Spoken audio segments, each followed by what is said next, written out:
Sa pagpapatuloy ng Big Tapatan, huling sumalang sina Brent at Mika na una nang napag-usapang handang iparaya ang kanilang pwesto para kina Shuvi at Clarice. Oh, hey y'all. I was really planning to stay calm, move with kindness as we've always talked about here. Next ko po talaga yung worst. Kanina, tinanong kami ni Kuya kung bibigyan kami ng chance ibigay yung spot namin sa kahit na sino sa inyo. And may answer na kami. Itong duong to, deserve pa yung spot dito sa bahay. When we came up with this decision, it wasn't really to look like a hero. We want to do it because we want to do it. So we're giving up our spot for Ate Clan and Ate Shuvi. Clan and Shuvi. Wow. Hindi ko in-expect na yan yung magiging decision nyo, Mika and Brent. Thank you kasi grabe, willing kayong i-give up yung spot for us. But guys, sasayangin niyo yung slot niyo para sa amin. Kung sa inyo mabibigay atin dito, sayang. Di naman kami panalo na eh. So ibibigay namin sa inyo yung slot, hindi yung panalo. So kayo pa rin yung lalaban doon. So bakit nag-join pa kayo ng PBB kung ibibigay nyo lang din pala sa iba? Isang kembot na lang, last eviction, Big Four. Tapos i-give up mo? Honestly, Mika, not gonna lie. For example, I'm in your possession, tapos si Shuvi. Hindi ko bibigay kay Shuvi kahit best friend ko siya. Hindi ko bibigay. Pero bakit? Is this like a facade para good image? Game Like, plan ba? Game plan ba to? Alam niyo ba na sinabi siya hindi kay totoo Ralph? na magsaswap kayo? Umpisa ka lang. Lahat ng ginagawa ko sa loob ng bahay, ginagawa ko kasi totoo. So hindi siya something na kailangan kong i-push. Hindi siya mahirap para sa akin. Even this, even giving up the spot is not even hard for me. Tapos na yung reason ko. Tapos na talaga. So what is that? So what is it? Gusto ko makapasok sa bahay ni Kuya. That's it. Yun lang? Yun lang. That's really disappointing. That's You just super. wanted to get in here just to get in here. Yun lang pala Sorry. yung ano, That's it. Ikaw, Brent, sa tingin mo, napakita mo na yung best mo dito? Kasi sa tagal-tagal nyo dito, I still don't know you. Who are you? I mean, Who are you? Say that Who to me. am I? Yeah. No one cares about Kira Ballinger, that's why evicted. Andito kayo, may pinaglalaban kayo. And you sino give it all up for Shukla? alam naman nating lahat, kung nagawa ni Ate lang sa bahay. Kahit yung pagka-vote sa kanila, kinakagulat pa namin. And that's not fair. Sa totoo, ayaw talaga namin to na malalaman talaga nila. Kasi alam namin ilalaban nila. And even this task for sure, para ilaban hindi namin to isuko. Hindi naman kayo magiging ganyan. You guys are not like this. For sure, you're doing this to push us to fight. Pero kasi kami, okay na nga kami. Gusto namin ibigay yung slot, yung spot ka na Ate lang. Yun talaga yung gusto namin. Mikmik, you're a fighter. I am, and I'm fighting for you. Fight for yourself. 15 years. You've been wanting to become the big winner. Not the big winner. Gusto ko lang maging housemate, a good housemate. That's what I want. And nagagawa ko naman. Ito, pangarap mo to, di ba? Ikaw may pangarap dito. Para sa family mo. I'm giving you the chance. Nandito na ako sa labas. Exactly. Nandyan ka dahil may rason. Exactly. I'm done. Okay na ako sa reasons ko. Okay na ako sa pag-i-stay ko dito. And you're not. Even yung Ate lang. Pero yun talagang decision namin. Di yun magbabago. Kahit gano'n nyo kami pilitin, interrogatin. Brent, sabi mo naniniwala ka sa akin na meron na naniniwala sa akin outside. Ba't ngayon na marami naniniwala sa'yo, ayaw mong ilaban yung mga supporters mo? Alam mo, reason kung bakit naniniwala sa akin yung mga taong yun, dahil sa kakayahan kong gawin to na i-give up yung spot na to. Hindi sila naniniwala sa akin dahil ako yung pinakamalakas dito or pinakamabait kasi never ko naman makiklaim yun eh. Pero yung rason kung bakit nandito pa ako talaga, sa mga ganito, kasi willing namin sacrifice. Pamilya namin yan, dalawang yan eh. Pamilya namin yan. We're willing to do anything for family. And if that reason is not good enough for you, I'm sorry. Pero yun lang talaga eh. Good enough na yung reason namin. Hindi talaga magbabago. Sorry. Hindi talaga magbabago yung reason namin. Kahit anong sabihin niyo. We're willing. Napag-usapan na namin to ni Brent. Hanggang sa nagbigay na ng huling mensahe ang Breka. Yung journey ko dito sa PBB, it's really not about winning or having that title. It's really about self-discovery and showing to the world kung sino yung nakikita nila sa social media pages nila.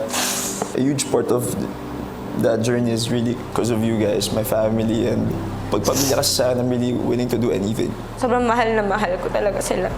Kayo. And alam mo, pumasok ako dito na sobrang competitive ko talaga. Pero natutunan ko dito mag-compromise. Kasi pag love mo, siguro talaga magko-compromise ka. Naturuan niyo ko nun. Thank you. Siguro kuya, di ko talaga siya in-expect na ganun pala siya kabigat. I'm just really glad it's over. As their ate, alam ko mahirap po, nalungkot sila. Siyempre kami rin naman po ba't kuya, ilaban nila para sa amin. Si Mika patuloy na naging emosyonal.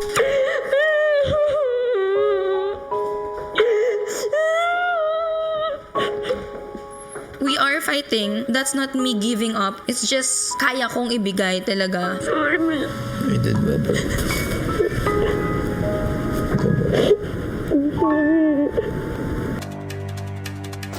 Hello again, housemates! At oras na para ipagbigay alam sa inyo ang naging resulta ng pagboto ng Duo Challengers at ng inyong mga kasama. Housemates, gusto kong ipaalam sa inyo na mula sa inyong 5 final duos ay 3 duo lang ang nakakuha ng mga boto. Ibig sabihin, 2 duo ang walang nakuhang boto mula sa Duo Challengers at mga housemates. At wala ng pagkakataong makuha ang unang slot sa Big Four. Ngayon, housemates, papangalanan ko muna ang 3 duos na nakakuha ng mga boto. You are 1 step closer to being in the Big Four.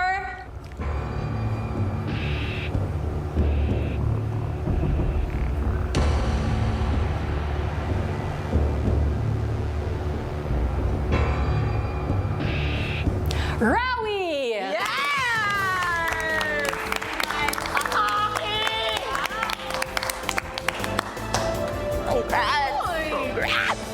Nakakuha rin kayo ng mga boto at may pagkakataong makuha ang unang Big Four slot.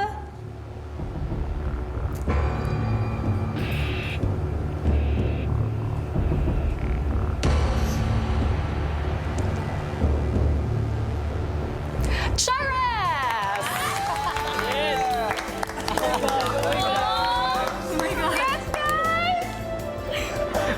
Ginanon mo yung off-shoulder ko. Isa rin kayo sa ibinoto ng Duo Challengers at ng inyong mga kasama.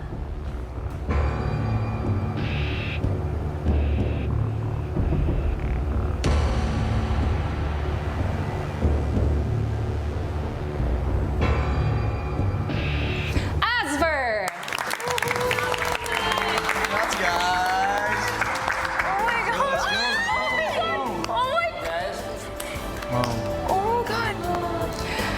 Rawi, Chares, Asver, ibig sabihin, isa sa inyo ang makakakuha ng unang Big Four slot. At ibig sabihin din, Dusby and Brecca, hindi kayo nakakuha ng mga boto mula sa Duo Challengers at sa mga housemates ninyo. Sa puntong ito, oras na para alamin kung sino sa inyo, Asver, Chares at Rawi ang nakakuha ng pinakamaraming boto at magiging unang bahagi ng Big Four. Kukunin ko na ang mga boto mula sa ating balota. Are you ready, housemates? Yes, Ate B! Kunin mo na yan para makatulog na kami. First vote. Oh, 1 by 1. One by one. Count with me, housemates, because the first vote goes to...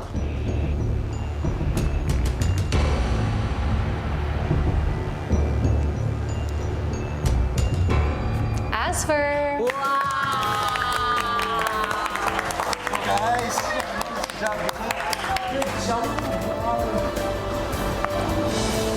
Another vote goes to...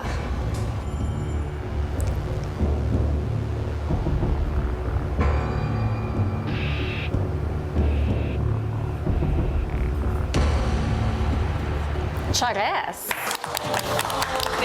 Sino man yan?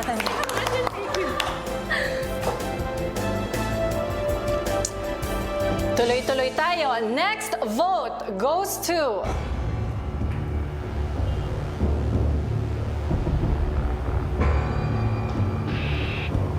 Rawi.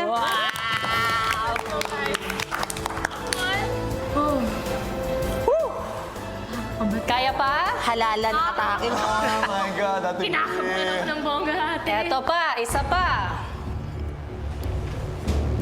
Another vote for Rawi!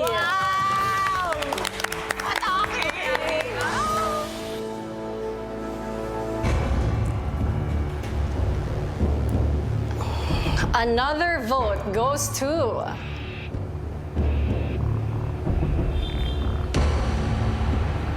Asver.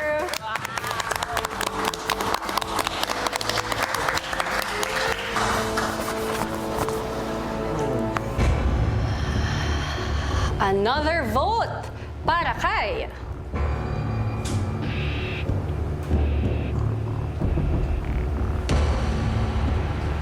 Chares.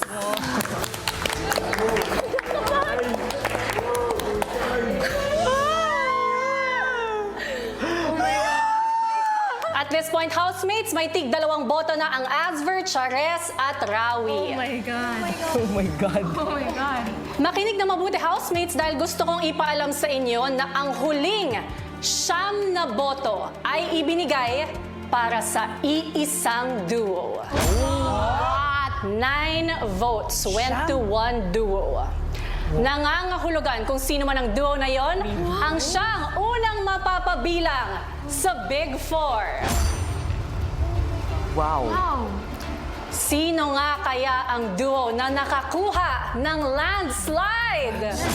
Wow, guys. Grabe kayo. 9 votes. Landslide. Oh my God. We'll find out in just a bit. Hello again, housemates! 2 boto na nga ang meron ng bawat isa sa inyo, Asver, Chares at Rawi. Pero tulad na nasabi ko, siyam pa ang naniniwala sa isa sa inyo na karapat-dapat maging bahagi ng Big Four. At sa puntong ito, housemates, bubunutin ko na ang susunod at huling boto.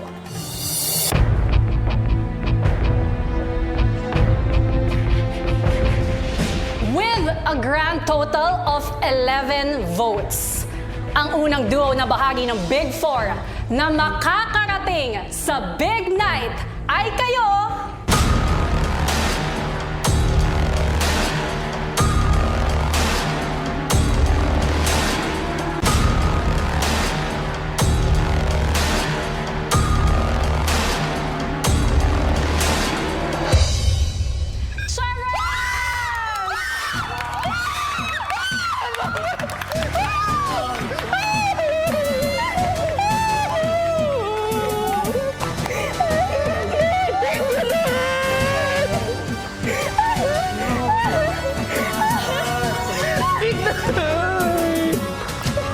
Congratulations, Charlie and Esnir!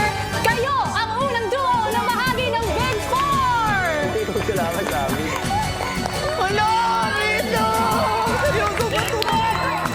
Charlie and Esnir, sa puntong ito, pwede na kayong tumayo sa inyong Big Four platform! Stand up! Please, take your rightful spot!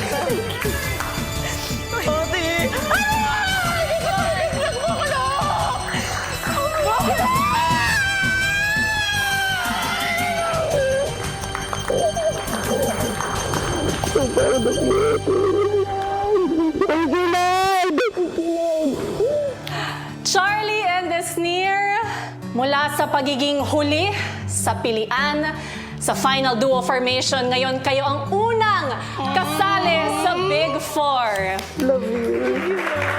Kaya naman, Charlie and Esnir, I want to know, what does it mean to you, itong mga boto ng inyong mga ex-housemates at housemates para sa inyo for the Big Four, and what would you like to tell them? Alam kong kakabalik ko lang the other month by the people outside and to be chosen din po by the housemates, knowing that not only the people and my family outside but also the housemates po are supporting me and Esnir here today. It's just heartwarming po talaga, and being the first Big Four right now is a miracle po, and by God's grace po talaga nangyari ito and I never expected it. At maraming salamat po talaga. Naniniwala pa rin po talaga ako kay Charlie at sa mga nilalaban po namin dito sa bahay. Of course, ito po yung laban para sa mga taga Davao del Sur, para sa mga taga Cagayan de Oro, para sa mga taga Mindanao, mga Bisaya po, mga content creator, at bilang isa na lang nanatiling bakla dito sa bahay. Sobrang saya ko po! Kasi dito na ang bakla sa Big Four! Muli, congratulations sa unang duo na bahagi ng Big Four! Chares! Sino naman kaya sa apat na final duos ang susunod sa Chares na mapapabilang sa Big Four?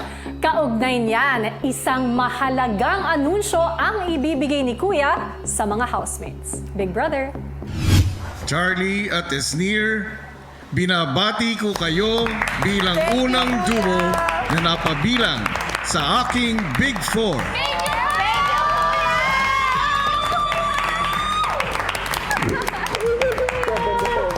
Para sa inyong natitirang final duos, 3 na lang ang Big Four spots na kailangang mapunan.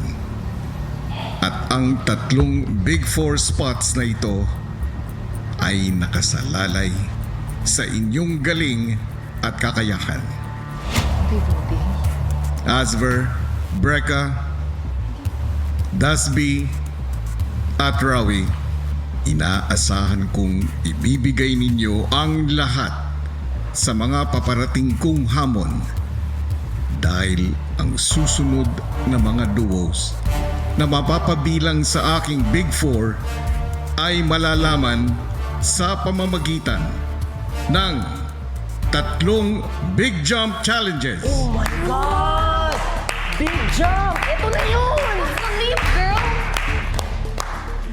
3 hamon na susubok sa hangganan ng inyong kakayahan at determinasyong patunayan ang inyong mga sarili na karapat-dapat mapabilang sa Big Four ng edisyong ito.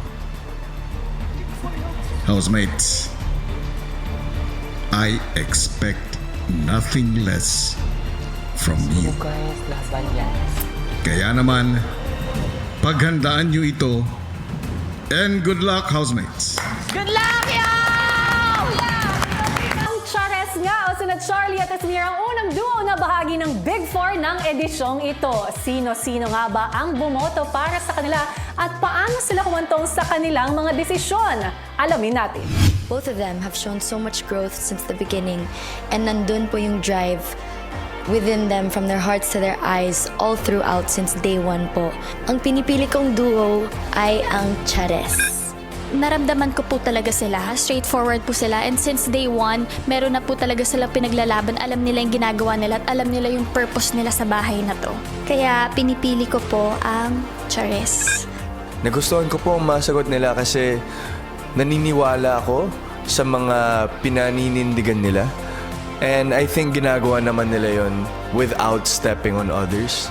Chares stood out nung kinikilatis namin sila. Pinipili ko po itong final duo na to dahil nagpakita po sila ng determinasyon at yung laban po nila dito ay talagang for a reason and for a purpose. Kaya ang pinipili ko pong duo ay ang final duo na Chares. Yung urge nilang manalo, na makuha ang spot sa Big Four. They kept on fighting po, kuya. Never po sila nagpatalo ho sa amin, kahit ano pong ibigay namin sa kanila. I'm choosing the duo of Chares. Kuya, I believe that this duo has been consistent ever since day one. Nakita nila na sobrang hindi nagbabago ang kanilang drive to win, to be part of the Big Four. I choose Chares po. Napakalalim ng drive nila, perseverance nila para mapasali sa Big Four. Ang pinipili ko pong duo ay Chares. Ito pong duo na to ay pinili ko, kuya, kasi tingin ko kailangan lang po nila ng someone na magtitiwala po sa kanila. Ang pinakanakitaan ko po ng change, improvement, and deserving po na mauna pong magkaroon ng Big Four spot, kuya, ay ang duo po ng Asver. Kaya ko po napili ang duong ito dahil alam ko po na marami po silang kayang ipatunayan sa bahay niyo po. Alam ko rin po na marami po silang i-inspire na mga tao po kung sila po ang mananalo. Ang pinipili ko pong duo ay ang Chares. Nasa kanila po ang katangian ng isang big winner, Kuya. Sa kanila ko po nakita na since day one, pagiging big winner na po ang gusto nila. Never ko po nakita ang pagsuko sa kanila kahit anong task. Ang pinipili ko po, Kuya, ay ang Chares. We believe in what they are fighting for.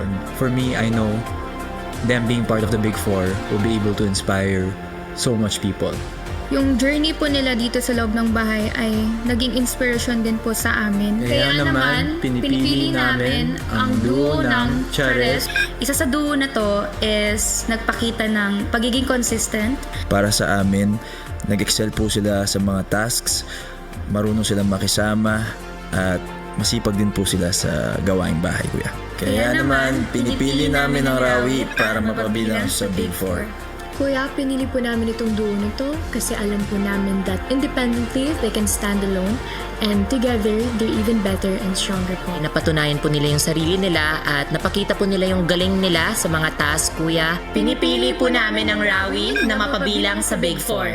All throughout the season, ay naging consistent po ito sa pag-i-inspire. Throughout the season, pakiramdam po namin that they've been filled with nothing but determination, integrity, and drive. Kaya naman, pinipili po namin ang duo ng Chares na mapabilang sa Big Four. Makita po namin yung eagerness nila, yung willingness po nila para lumaban hanggang dulo. Tingin po namin their growth has been enough to bring them to this point. Kaya naman, pinipili namin na maging bahagi ng Big Four ang duo ng Asver.